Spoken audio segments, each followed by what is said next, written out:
Welcome back to the Comfy Chairs, a podcast from 123 Limited. This is your host, Kate. In an era of layoffs and wild job markets, it's hard to feel like you have any control over your career. And while there is no magic spell to solve the challenges job seekers face, all workers really, there are mindsets and practices that can put you in the driver's seat. These include identifying your values and underlying purpose, being able to tell the story of your career and aspirations, and other actions that help you connect your personal needs to an organization's priorities. Joining me today is Jamie Chambron, Chief Coach at the Career Agility System, a career navigator who guides her clients through every step of career development and discovery, from resume writing to personal branding. Welcome, Jamie. Thank you for joining me in the comfy chairs. As I've shared, I like to let my guests have the pleasure of introducing themselves. So please. You got it. So Jamie Chambron was in tech for over 20 years, and about 8 years ago, I started to go down a career coaching and resume writing path. And so now I help other professionals advance their careers or start their own businesses. Wonderful. Wonderful. It's great to see people who are, in the fray on the front line take that step, not back, but sideways to help other people and women in tech, especially. Yes. Yes. I still have a passion for them. Lots of work to do in that space. It's better than it was. And so today we're talking about owning our careers. And I always like to start with those foundations, the basics of what is it? What do we mean when we say it? So what does owning my career look like in your estimation, Jamie?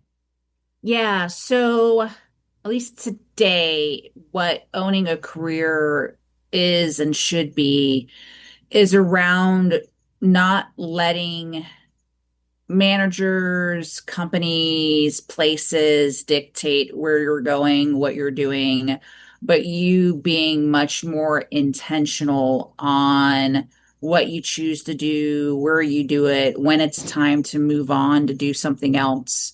A lot of us now talk about portfolio careers, i.e., doing multiple things, maybe not at the same time, but having strengths and value that lets you quickly pivot to try something else that you can add value to. And the notion of, owning the career more so because there's less and less job security. And so knowing you've got to take control of what you learn, what you're going to invest in, and potentially even working for yourself because a lot of, the whole gig economy is here and will continue to be here and grow. Yeah. I've always thought that just about every aspect of employment is co-created, that the employer and the employee share responsibility.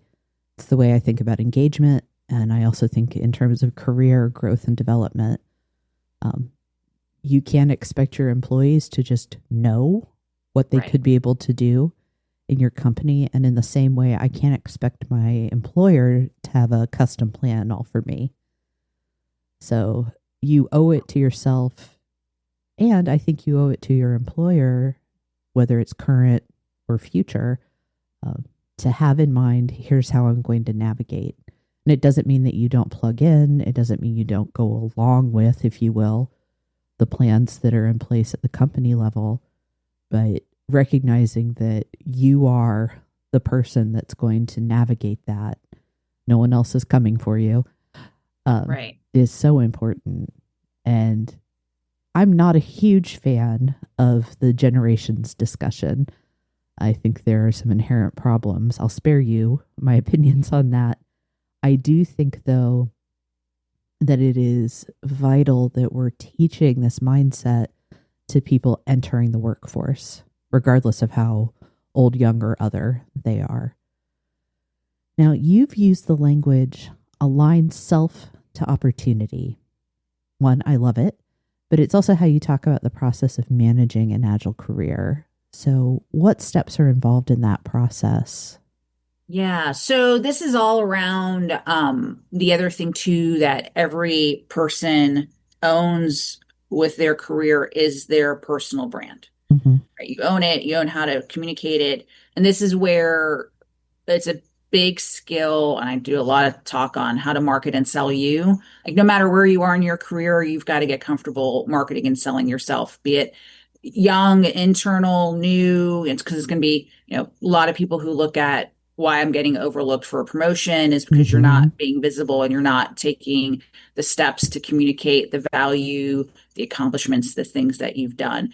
And so, with that in mind, as you look to grow and advance your career, you need to shift that personal brand, shift how you communicate what you do to align to what's that next step. And it might be, that promotion that you're looking for. Well, how can you demonstrate you're already delivering the value, the impact, you have the skills that next level is Hmm. going to demand of you. Hmm. It might be a shift to just a different role and responsibilities. You have to recast your skill set, what you've done, what you've accomplished, so it aligns to what that kind of manager would be looking for. You have to be clear and you have to do the translation. So the person on the other side, the company on the other side, isn't going to do the translation for you. You've got Hmm. to figure out how to translate what you do to align to what that next thing is that you want. Yeah, I think that's such an important step for all the reasons that you talked about, and because it can help you discern whether or not the job may not be right for you, the opportunity, and especially in promotional situations where there's the attraction of more money, more responsibility, more visibility, whatever it is that floats your boat there. If it doesn't align, if you can't align yourself, if it's a contortion instead of an alignment, going through that process can help you identify that and then choose not to pursue whatever that is. Right. So I Yeah, that's a think, good point. You may choose not to once you kind hmm, of better understand what is expected in that role. yeah, exactly. I also think it'd be interesting. No, how do I want to say this? I think that the practices you're talking about cover the entire life cycle, that there's also an opportunity for people later in their careers who are leaving the workforce for retirement, for family, whatever the reason is, to not only think about, am I aligning myself, my values, my abilities to what's next when I leave, but also, am I leaving a legacy based on all that alignment that has come before? Yeah. So it's interesting to think about it as repurposing those mindsets and practices to help you as you leave the workforce as well. Yep. Yep. And it's that, and thinking about legacy, did you make where you came from better? Hmm. Did you show up? Did you be part of the community? Like, did you do the things?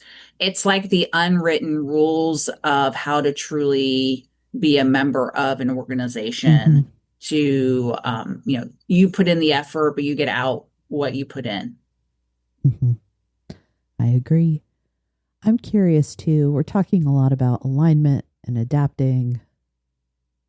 For some people, that can read as like changing yourself.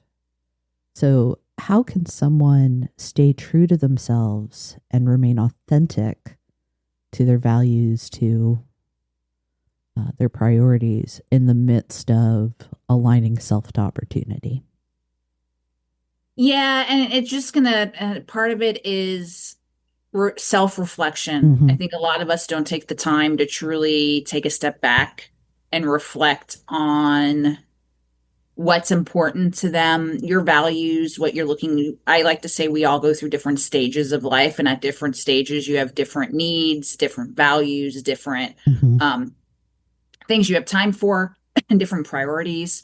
So part of it is taking the time to reflect, and it might mean maybe, and I often recommend certain assessments to help you better Hmm. understand your strengths, better understand what you're leaning into, especially those who are going through Hmm. potentially a career pivot or transition and not sure what's next.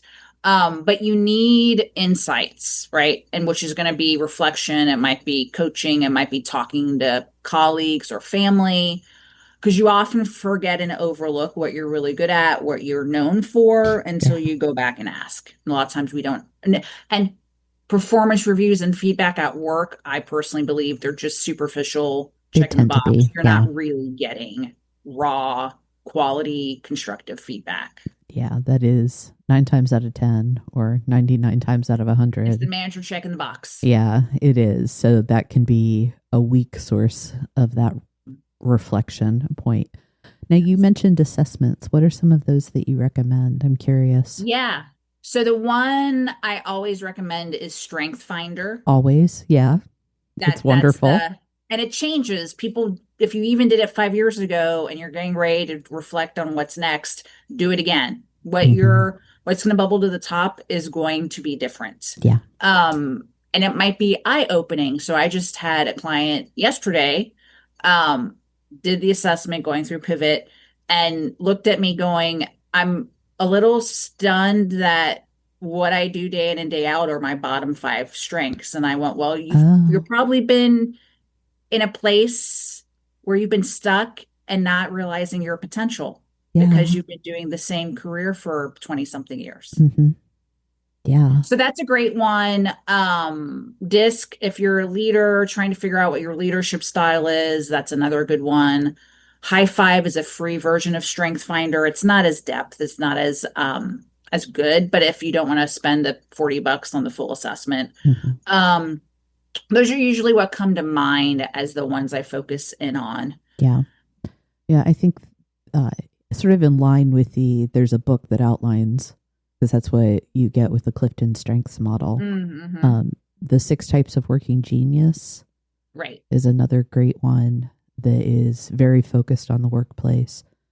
Um, it gets a bad rap. I'm a fan of Myers Briggs, the Yeah. type indicator tool, because it helps you process, this is how I like to orient myself to the world, and that can play a part too. So I like those as opportunities, and there are a lot of career assessments out there too that extend beyond school Right. children too.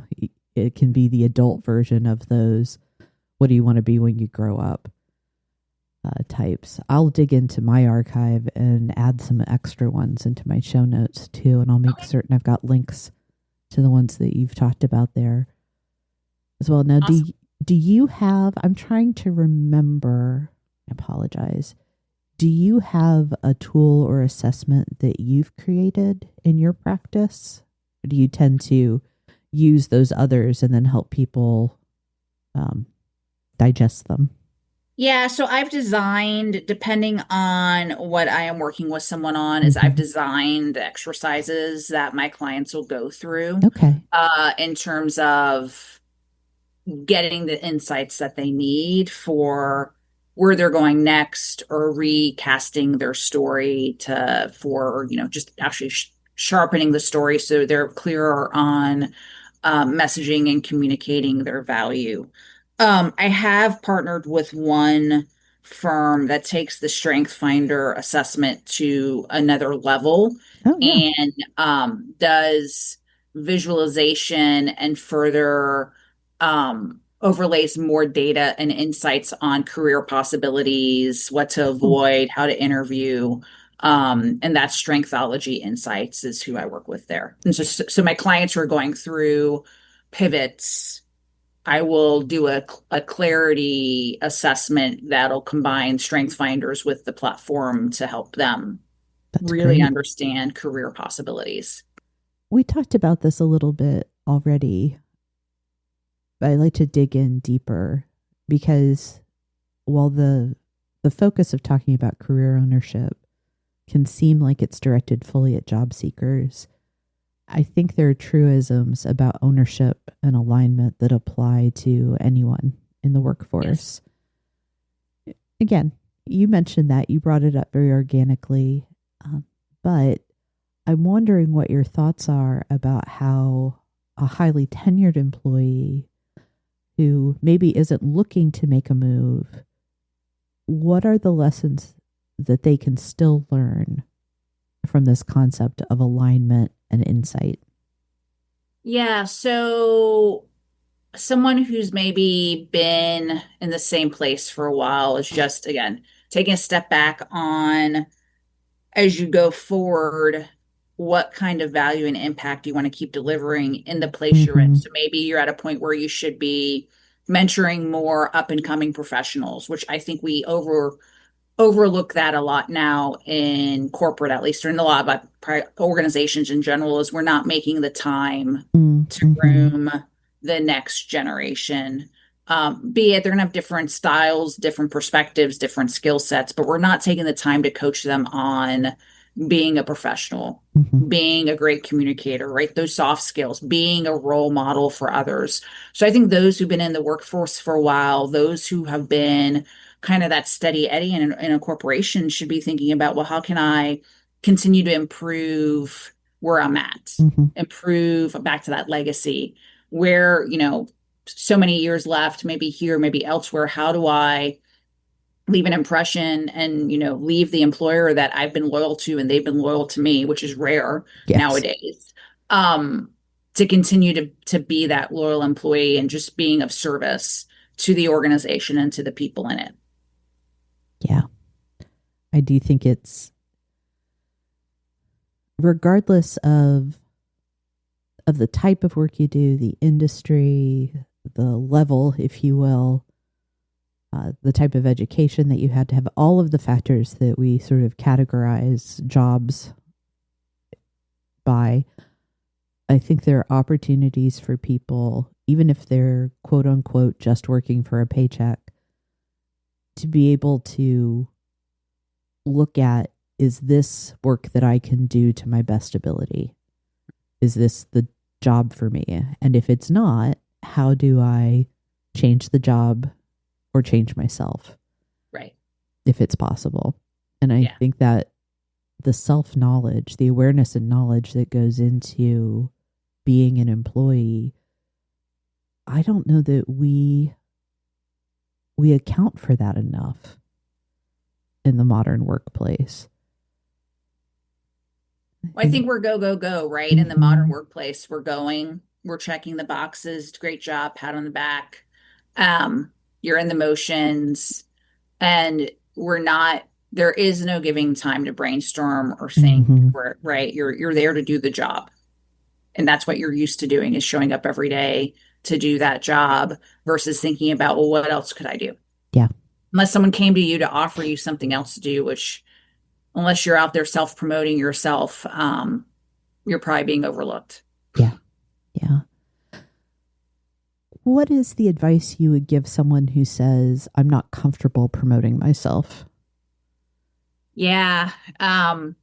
It's one of those, it's like the saying goes, everyone's a salesperson. Well, you need to Mm-hmm. get comfortable on selling yourself. Yeah. And it's just something that you've got to work on, practice, again, talk with family, talk with Mm-hmm. colleagues, but you've got to get to a place where you're willing to put yourself out there. You're willing to not be humble about all the things that Mm-hmm. you've done. Back to the reflection. I mean, you also got to figure out what have you done Yeah. that someone would go, "Oh wow, let's tell me more about the great things you've done."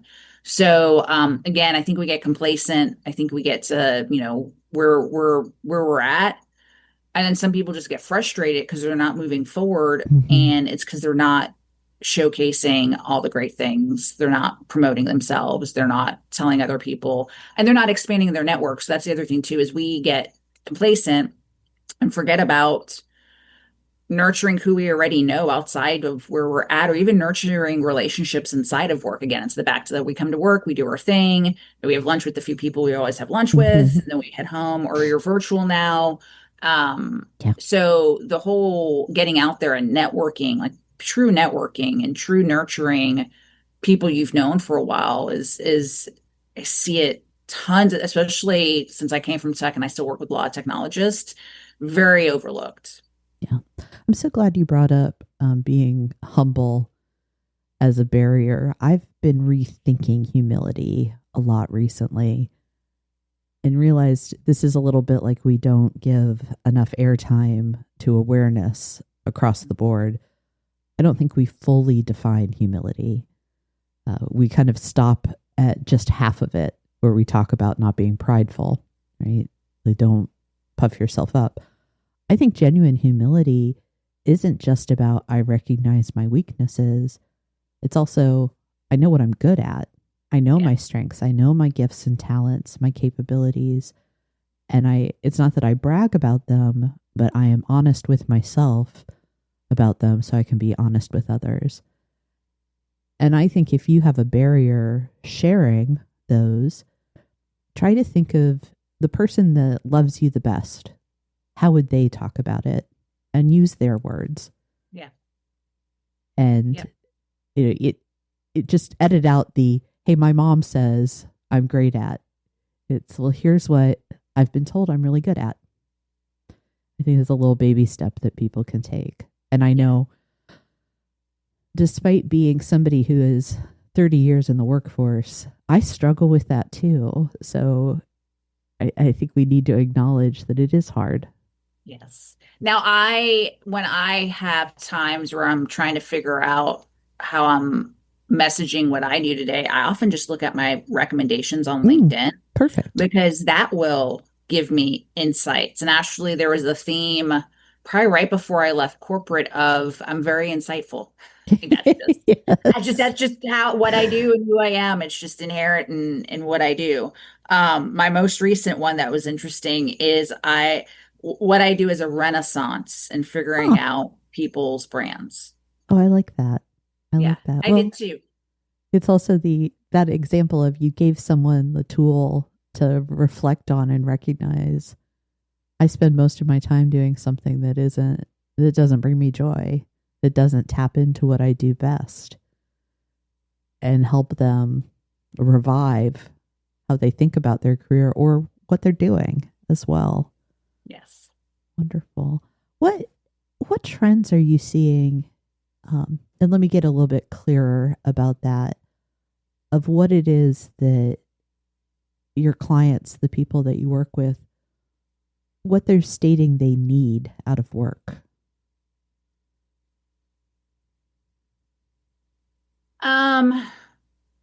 Still flexibility. Mm-hmm.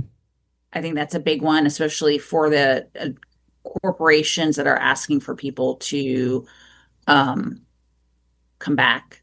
They still want flexibility in where they're wanting to be. They do want remote. A lot of it too now I'm seeing is people want to work in an organization that is looking to make a social impact. Yeah. Right. They want to be in a place that actually has meaning and purpose, not just make money, that they're doing some sort of good. I see that a lot in my clients and wanting those kinds of organizations to be at, even if it's not the company is product or service is socially good, but at least they've got some other values and they're involved in giving back to the community or sustainability, right? Any of the ESGs. So I see that more and more because I think people want more purpose and meaning to what they do day in and day out. Well, we're talking about values at this point, and I think we should spend a little bit more time discussing how do you identify your values and how do you match values? Can you find, so maybe I don't work for a social justice organization, but I work for a company that says it values integrity. Where do I see that played out? And is it playing out in a way that fits with what I want and need as an employee and as a citizen too? Do you have any practices or tools that you use in discussing values with people? Yeah, it's back to those exercises I've designed on or figuring out, based on where they've been, what values have they aligned with, what is of value today, and what's of value tomorrow in terms of, well, and if they were to pick the one main value that they're looking for, because it's going to be hard to align, I think, all your personal values to an organization's values, because it's just, there's a lot to unpack there. But what's the one non-negotiable? Like, is it Mm-hmm. creativity? Is it integrity? Is it innovation? Is it community service? Like, what is it that's your, if this is a determining factor too on what you want to do next, what's that one value that you want to look for? And part of it's going to just be, ideally companies that really live and breathe their values are on their website. Their value, the employees can talk about the values all day long. They don't have to be the head of HR. If they're living and breathing the values, they're getting reminded them at town halls, they're getting reminded them in corporate memos. So it's just easily doing your homework. And that's where too, when I work with someone who's looking for a new role, I have them go target organizations, not target job boards, because I want Mm-hmm. them to get themselves out there without there being a job open, because it's easier to land a role that isn't even open because you're basically becoming known before they even realize they need you. Yeah, well, that's great advice. I think the question of values, it's what do I see? What are the observable things? And as part of that self-reflection and growing your self-knowledge, it's examining, well, I say I value X. How do I know that I do? What do I do that demonstrates I value kindness, for example, or compassion? How do people know? And if I'm not doing it, does it really matter to me? Do I need it in the job, in the workplace, if I'm not myself living it? Those are hard questions to address. What are some recommendations that you would have, Jamie, for people who maybe are getting tired because the self-reflection, even the research, as you look at jobs, career paths, opportunities, it takes a lot of stamina for people that may be lagging because of the energy spend. What do you recommend to them? Yeah. So one is, you've got to block your time. And what I normally say is, if you're in a point of where you are trying to figure out what's next, block first time. Most people's energy is the beginning of the day. So before you go work for someone else, Mm-hmm. go spend 30 minutes on you, whatever you need to unravel to help you get those insights to move you forward to what's next.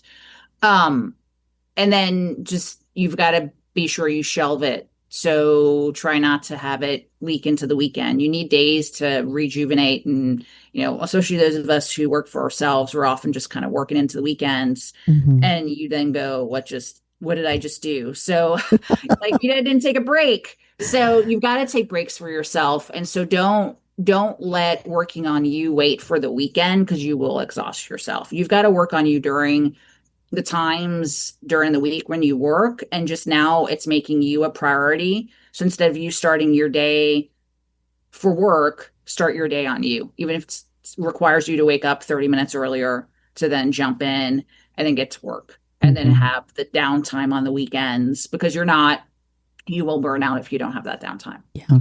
I think the very starting place is to make certain that we all understand, whether you are job hunting or you are trying to grow and adapt for what you're doing now or what's next, this is hard work. It takes energy, it takes attention and focus. It takes being very intellectually honest with yourself sometimes. And humility, all the things that we've talked about to this point. And it may not happen overnight. Yeah. And that's not always an easy pill to swallow. So how are you caring for yourself, and how are you relying on, you mentioned your network earlier, the network of people that care for you to go Yeah. through it. Yeah. Yeah. Yeah. Well, so I do prioritize things like I work out every day, right? So there's just Hmm. things I take care of. That's me first, me or family, right? So those Yeah. are the things that take priority. I do make an effort to get together with colleagues or friends and finding the right organizations where it's the right people I want to be surrounded by when I'm looking to Hmm. rebuild connections. But it's just being intentional during the week on where I put my energy, be it me and then the relationships that either I've built to now. And the other thing too, like don't get too spread out either on relationships. There's I forget who said it, but it's like you have time, you're the more most like the five people you hang out with the most. Yeah. Right. I've heard that too. Right. So if you're going through a pivot right now, one of the things you need to ask yourself is are you surrounding yourself with the right five people? And you might need to even pivot the people you're spending time with to get you to that next place. Exactly. And we're not saying abandon your friends and Right. family. It's No.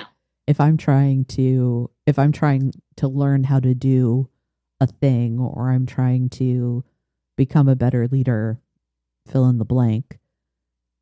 Am I watching? Am I around? Am I synthesizing, whether through osmosis or like direct mentorship, that skill, knowledge, or ability from somebody doing it? Right. And yeah, I think it's interesting to me to think that even owning your career is ultimately, in a lot of ways, not a solo sport, right? Hmm. That we are so dependent upon each other, even at work, even when it Yeah. comes to our professional lives. Yeah. And in my youth, that was horrifying for me to even consider. And now I think it's something that, frankly, should be a site, like a source of delight for us, that other people can be part of that process. Yeah, we don't have to go Absolutely. alone. No. No, you don't. Yeah. I want to backtrack to, you mentioned one of my favorite words and concepts earlier in our conversation, Jamie: storytelling. How do we tell the stories of what we do, what we've done, where we excel? Yeah. Yeah. No, that's a great question. So again, it's back to the where are you going next? Like what's going to resonate in your story? If you're mid to late career, your early days may not be relevant anymore, but more of the recent things, or if you've got a pattern of successes you've had, it's being able to tell your story in a way that isn't going to be overwhelming and Mm-hmm. getting to the key highlights again for what you're trying to accomplish at the end of the day. You're trying to prove to someone you're an innovator, or you're trying to prove to someone you're a turnaround person. Like, what is it that you want to be known for? And highlighting the right parts of your journey that's going to resonate with who Mm-hmm. you're talking to. It's not about just talking about you, it's about communicating what you do in a way that has the audience go, oh, interesting, you might be able to come in and solve my problems, or interesting, you might be able to do this for me. You got to share it in a way that it resonates with the audience that you're Mm-hmm. talking to. New boss, prospects, you name it.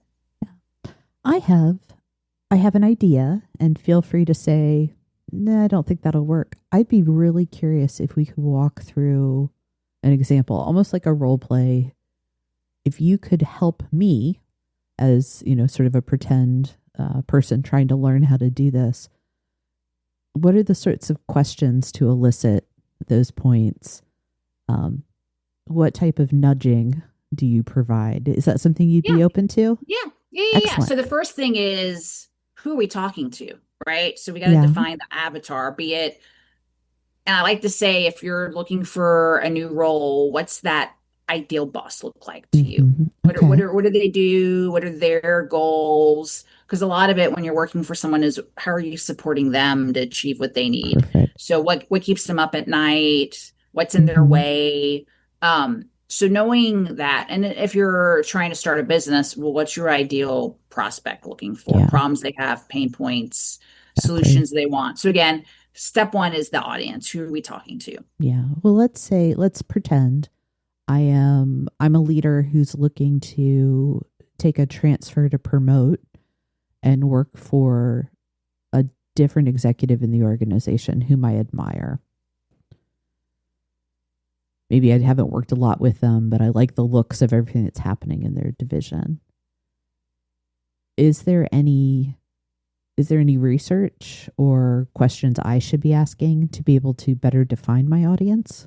Yeah, so it's understanding that person's functional area and what are they tasked? Like, what's their strategy, their strategic goals right now, and how do you align to that? How Okay. can you enable them to get to those goals, get to them faster, right? That's where and where from where you sit in the organization, do you see gaps in the Mm, current team to go, I can help and assist in these three areas. And then okay. here's proof of where I've done something similar before. Okay. So let's say I'm watching this executive and her team and I think they're doing great things. I really think I can add to it. I can help them, do it faster, do it for less money. But I'm not entirely certain what proof I have.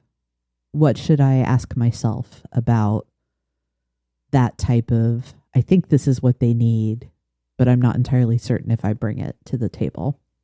Yeah, so if you just got to start thinking about if it's saving money, Mm-hmm. where have you saved money in your Okay. career, right? If it's accelerating getting something done, where have you accelerated something? If it's opening up new market opportunity, where have you done that? So just asking that question of they need someone to cut costs. Well, just look at where have you, if anywhere, cut costs in terms of like reducing overhead, reducing tech spend, like where have you done something similar, even though it might not be exact? You got to think of the overarching problem at a high level to go, I've done that somewhere probably two or three times. Just it's not exactly the same problem I've been up Mm-hmm. against. Yeah. So let's say I identify that I managed to reduce spend on 3 past projects, and I've got my little, here's my evidence of my capability. I see that they may have a need for that.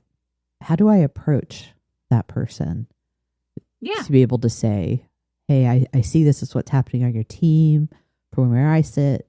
I'm curious if this might be a gap. Here's what I think I can offer. Yeah. Well, so if you haven't really, if you admire them from afar and Mm-hmm. haven't really visited with them before, I think the first step to do before you even pitch a solution to a problem, you're not even sure if there's a problem yet, is having kind of what I call informational interview. Yeah. Getting to see if they'd be willing to have coffee. Be like, hey, I've, admired the work that you've been doing. I'm looking for some feedback and guidance. I'm looking to continue to grow my career. I'd love to understand how you got to where you are. And the key at this point in building the relationship is it's all about them. It's all about you asking questions and letting them talk about themselves and Mm-hmm. not unless they have ask you about like what you're looking for, how you can come help me, that would be the follow-up meeting. It's like, hey, this is great. Been doing some reflection on, learning more about you and your group. I wanted to maybe position a business case or a way I could help your team, but I would do that as the second, not as the first kind of get to know them meeting. Yeah. I hear you talking about how that initial relationship building, the networking, the nurturing of relationships is sort of an always thing, whether you're internal or external. You said don't look at job boards, look at companies. It's can I find someone with whom I can talk and have a better understanding of what the problems and needs are, where I want to go. Yeah. And that kind of becomes then a checklist of, well, here's what I have. Am I aligned with that? Yep. Yep. Wonderful. The values checklist, the who's Hmm. leading the organization today, are they people I admire, all kinds of things you can be looking at to whittle down even just a 10 organization list to start with. Great. Now let's go from talking to the employee, the person looking to do something with their career, to talking to leaders. Uh, as we've stated a few times, there are some of the practices that don't get the attention that, at least in our opinion, they should, whether it's awareness or even talking about who owns what when it comes to career growth and development. What are some simple steps or practices that people leaders can follow to coach and equip their employees to be owners of their own careers? Yeah. Yeah, no, that's a great question. Um, I think it is the being the role model of being an empowering leader. Okay. Um, Being a role model of I'm not going to give you a development plan if that's what you need. You need to create it. So, Mm, because I think a lot of people go into organizations expecting these career paths and ladders and levels and da da da da, and that just doesn't. They might be there from an HR perspective, but no one's giving you the playbook of how do I go from intern to senior VP. There is mm, no playbook, mm, right? Right. So it's communicating with their teams that they need to be in control of what they're, besides their, they're hired for a certain job and responsibility, but for what they want out of it, right? They got to show up.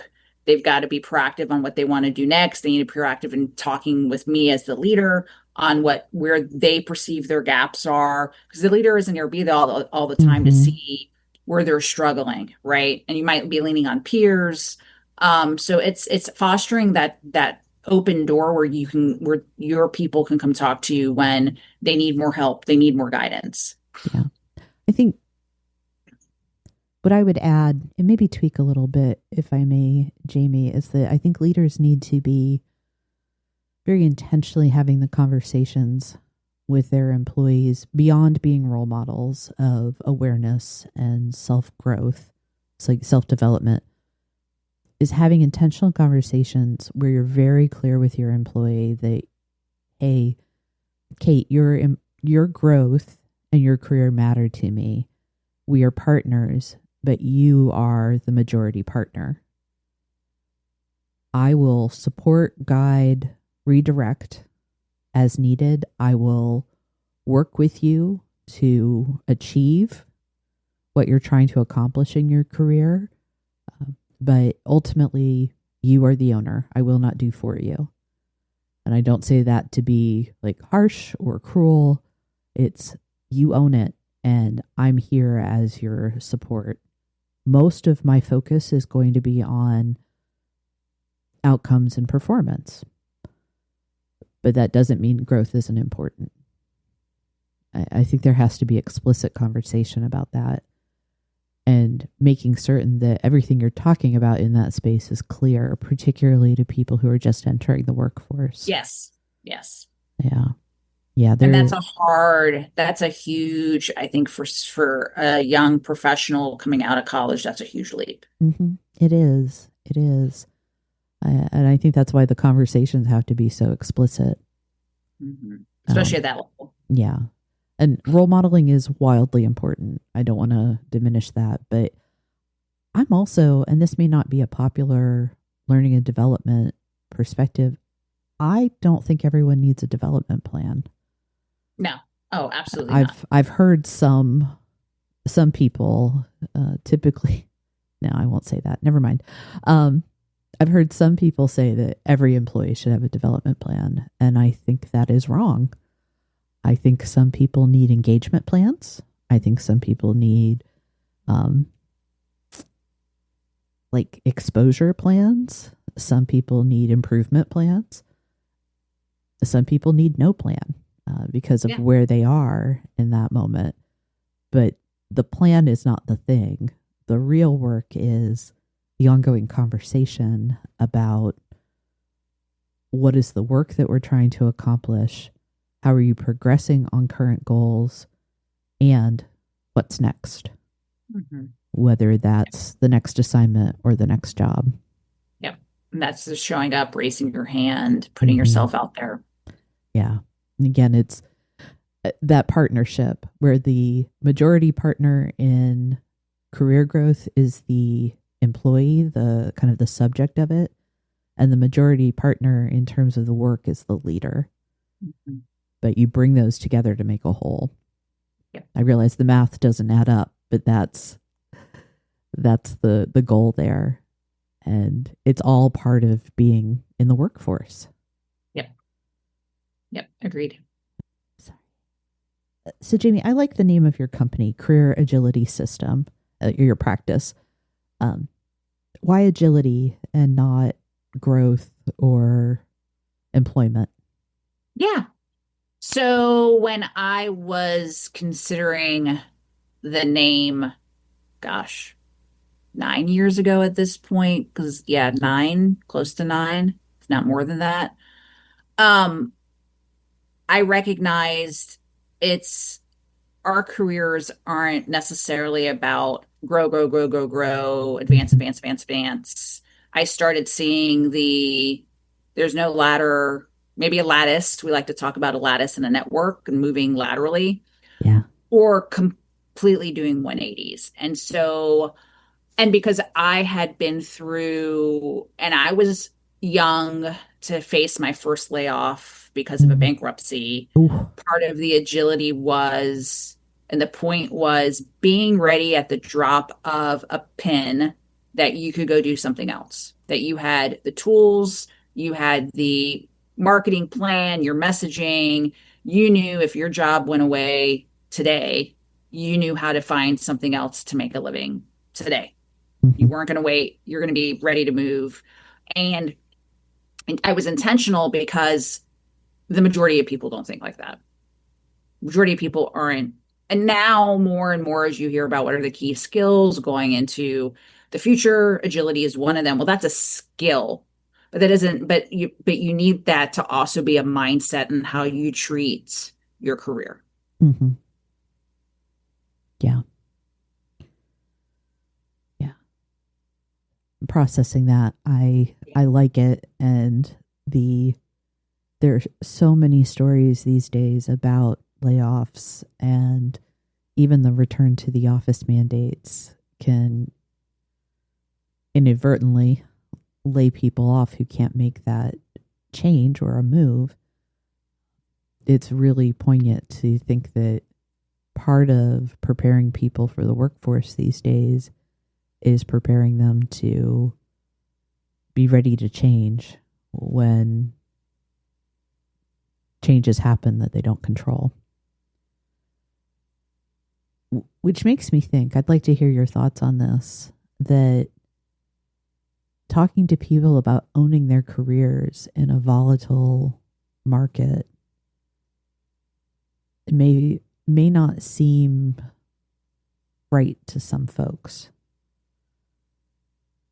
I personally think it's the solution. But how can we help people understand that owning your own career, aligning yourself to the opportunity, is the way to future-proof your work life? That's it. You've got to be, and I said this online recently too, is you have to look at your career like your investments, even if you're young, starting off in investments, and you're not going to put all your money in one stock, right? You're going to put your money in a pretty diverse, even if you're just starting out and doing it on your own, you're going to pick maybe 5 to 10 stocks or ETFs or things. Eventually, maybe you hire someone to do all that for you. But anyway, you have to treat your career as an investment in you, and you can't put all your investment in you into one thing.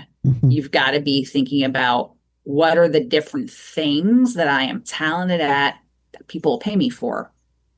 And it may not be in a full-time job. Maybe I do that because I'm also a good voiceover artist and I get side things doing that, right? Right. So it's you've got to figure out all the things you're good at and what can you nurture and harvest within yourself as Mm, part of your career, that career portfolio. But it's an investment. You're your own broker and advisor to what you're putting into that portfolio. love that language. Nurture and harvest within yourself. Hmm. That is, No one's going to do that. You might have a really great mentor, you might have a great boss that's going to do some of that nurturing, but you're the one that's going to have to bring it mhm. to fruition. This is one of those circumstances that manages to be both very heavy in terms of the responsibility and the effort while being simultaneously wildly freeing. That it is a big heavy thing to decide I'm going to own my career, be the master of my own ship. Insert rousing metaphor there.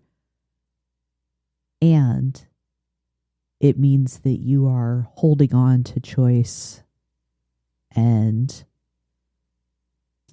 creating a path for yourself. It's self-leadership in some ways, but it also allows for self-expression that we don't always get in some workplaces. And I think what I would ask you at the end is what are some final thoughts that you have to share? Yeah. So I think the first thing is if you today don't clearly understand the value you're bringing to whoever you're working for, wherever you're at in your career, take some time to figure that out. Don't wait to all of a sudden be looking for a job.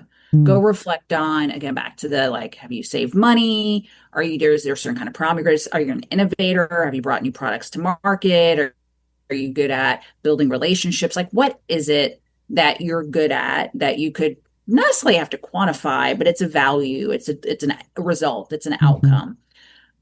So I think that's number one. And then being able to know how to succinctly share that in an intro. So getting out there and networking and, think about how when you introduce yourself, what's that one liner to make mhm. someone go, oh, that sounds interesting. Maybe I want to learn more about you. Yeah. So I think that's really important. And then the sooner you can be thinking about what is in your control in your career, taking ownership of it, thinking about it more as an investment, thinking about it as, it's going to be multifaceted.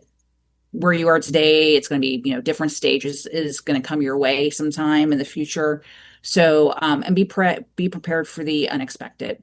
Mm, yeah. That's great. Perfect. Thank you, Jamie. You're welcome. It was Yeah. great to be on the show today. Thank you so much. I really appreciated your time and the chance to talk about something that's oddly a little bit more practical and pragmatic than some of the conversations I have. So thank you for that You got it. too. It's nice to think this way instead of those ways occasionally. I appreciate it. Thank you. You got it. Thank you for joining me today. If this conversation sparks something useful, please follow the Comfy Chairs and leave a review. Those small actions help more people find the show. Got a leadership question you'd like featured in a future Comfy HQ episode? Please send it my way. I'd love to hear what's on your mind. And when you're ready to move from ideas into action, 123 Limited helps leaders build stronger teams, sharper strategies, and better talent plans. Learn more at 123limited.com. That's ONE23LTD.com. Thanks for listening.